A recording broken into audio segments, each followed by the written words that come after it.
Majina naitwa Loken Adolf Masawe, ni mwenyekiti wa jumuiya ya wafanyabiashara mkoa wa Arusha. Ndugu waandishi, nimewaita leo kwa sababu ya kadhia inayotuzunguka hasa ya wamachinga. Na kwa kifupi, hata nyinyi wenyewe mnaona tumeingiliwa na wamachinga. Wenye maduka sasa wako tayari kufunga maduka yao kwa sababu wanasema wamachinga ndio wamechukua sehemu ya ile biashara ambao wao wanailipia kodi.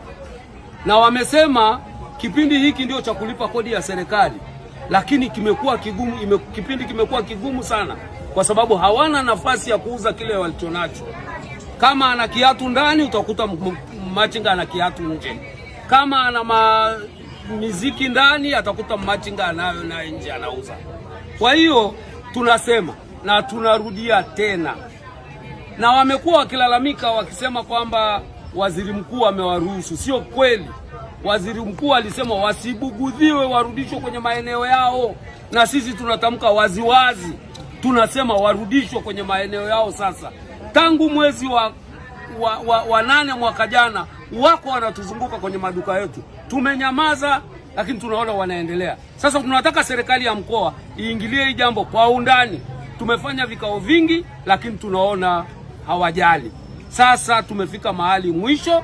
Hata sisi viongozi sasa tunasema this is too much, yaani imezidi, na tunaweza tukafikia hata sisi tukajiachia kwamba sasa tusiwe viongozi, ili wafanyabiashara wafanye jinsi wanavyotaka. Tafuta sehemu nzuri sana, kwa mfano kule Ulezi sehemu nyingi ziko wazi, wameziacha hizo alafu wanakuja mjini.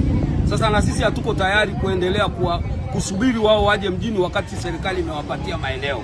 Tutafunga maduka.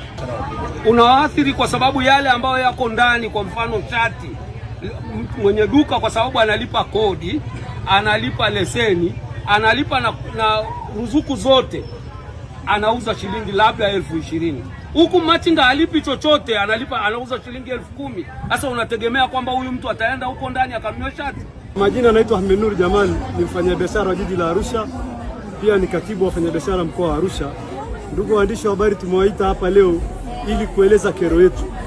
Tumekuwa tukilalamikiwa na wafanyabiashara mara nyingi sana kuhusiana na wafanyabiashara wadogo wadogo maarufu kama machinga, na hili swala linakwenda kuathiri mapato ya jiji. Wafanyabiashara wanaoathirika ni wengi. Mfano hii loti ya hii Kariakoo tuna maduka 6,000. Ukienda pale Kilombero kuna maduka 8,500. Ukienda Sokoni kuna maduka 1,600. Lakini maduka yote haya yamevamiwa na wafanyabiashara wadogo. Wameacha vizimba vyao maeneo ya soko la Kilombero namba 68. Ukienda waandishi wa habari namba 68 iko tupu. Na Mheshimiwa Rais alitoa maelekezo kwa mkurugenzi mkuu wa mkoa wapangwe, na hao machinga walishapangwa, lakini leo vile vizimba wamefanya ni store, wanaweka mizigo pale, wanakuja kufanya biashara huko. Na athari inayopatikana pia, wananchi kuja huku imekuwa tabu kwa sababu zile parking ndo wamekaa wao. Barabara zimekuwa congestion, foleni inaongezeka, hakuna mtu atakuja huku kwetu kununua kitu kwa sababu kuja yenyewe ni shughuli. Wanaoathirika ni zaidi ya maduka 14,000 na biashara za hata kubwa, lakini pia umeonekana kuvamiwa na wafanya biashara wadogo, yani wa machinga. Tulidhani ni huduma, kutoa huduma katika kipindi cha sikukuu ya Christmas na mwaka mpya. Basi nilikutana na viongozi wa upande wa machinga na wafanya biashara, tukasema kwanza tufanye biashara katika kipindi hiko, kila mmoja aweze kupata nafasi ya kutafuta riziki wakati na wapeleka maeneo yao. Lakini imeonekana kwamba baada ya maelekezo tuliyokubaliana tarehe 29 tulipofanya kikao chetu, inaonekana kwamba baadhi ya maelekezo aidha hayakufika au yamefika na kupuuzwa.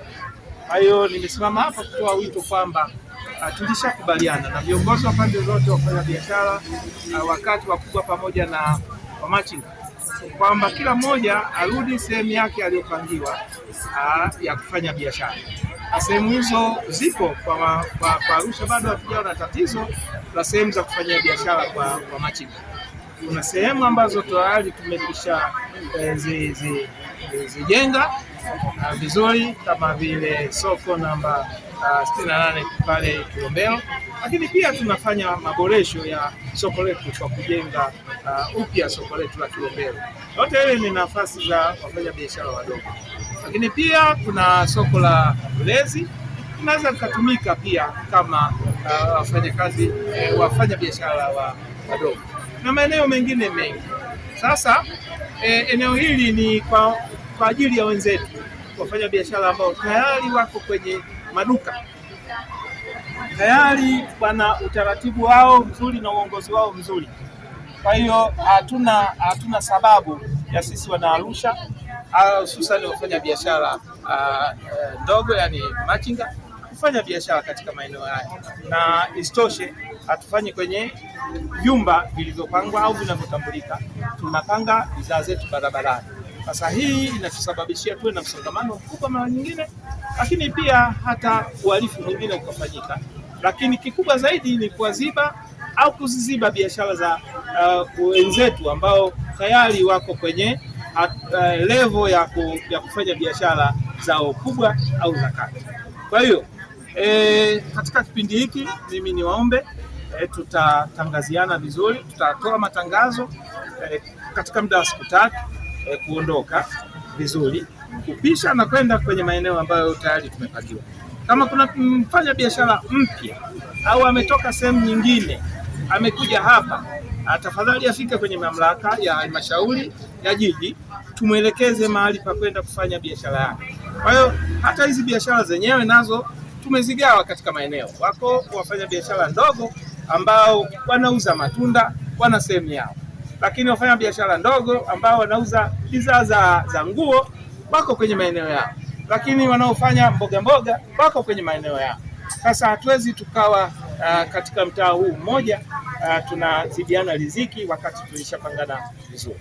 Kwa hiyo nitoe wito wa kushirikiana na serikali pamoja na sisi wenyewe kama wafanya biashara, kuwa kila mmoja na ukarimu, kumjali mwenzake, kuwa na upendo wa kumjali mwenzake, ili tukapangane vizuri. Tusiwe na tabia zile za kuvunja sheria. Katika miji hii au jiji letu la Arusha, hususani hapa katikati, tumelipanga vizuri sana katika maendeleo ya kila nyanja.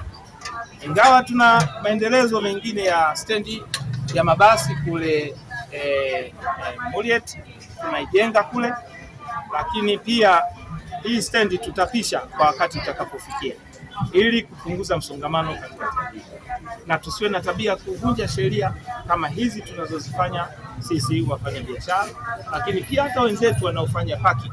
Hapa nyuma yangu kuna eneo la parking, lakini tunaona gari zimepaki bila matatizo yoyote. Huu ni uvunjifu wa sheria. Sasa namna hii utapofanyiwa kuondolewa, unarudi upande mwingine kwamba unaonewa, sivyo hivyo, kwa kuwa wewe umevunja sheria. Kwa hiyo kama mamlaka au serikali hatukubali uvunjifu wa sheria bila sababu yoyote.